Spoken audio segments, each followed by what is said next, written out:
Ano sasabihin mo? Papadala sa Pilipinas. Akala ko nurse ako dito, Singapore. Parang trabaho ko. Huwag ka tumawa. Ito, nagpa-plan sa ako na susuotin ng amo ko. Kasi magmumol daw. Sino ba amo mo? Turo mo. Sinong amo?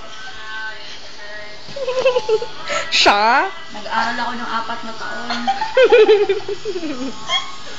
Yung pala, taga-plancha lang ako. Hirap. Next year yung mga anak ko. Si Nika? Kumain na kaya siya. Nika? Nika nga. Tapos nalaman ko, yung asawa ko may babae. Yeah. O, anong nangyari? Tapos nga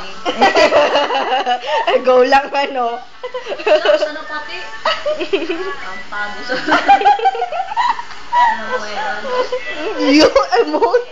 I-upload ko sa Papahirap ako YouTube. dito. Ito mo, yung Papaila mukha, ako. yung mukha. Yung naiyak-iyak ka lala.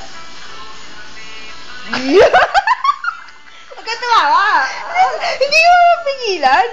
Natatanggap kaya nila yung mga sulat ko. Hoy, may nat na. Susulat ka pa. Penpal. Para switch. Para sweet. May letter switch naman.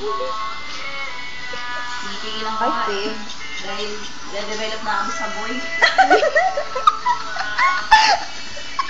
Sino yung boy? Taga-release ng aircon.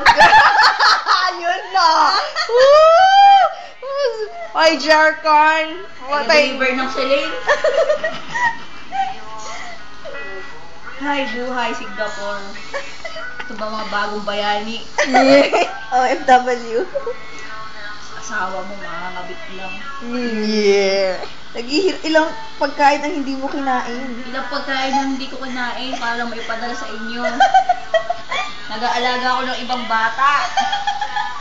Para lang sa inyo. Tapos ikaw, Zia, titigil ka sa pag-aaral?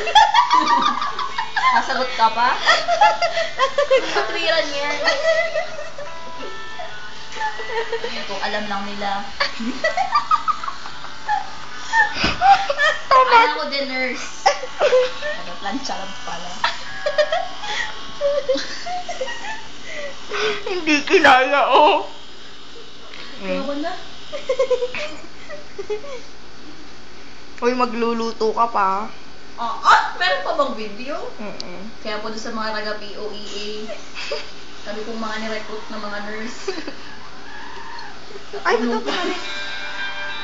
Okay, cut.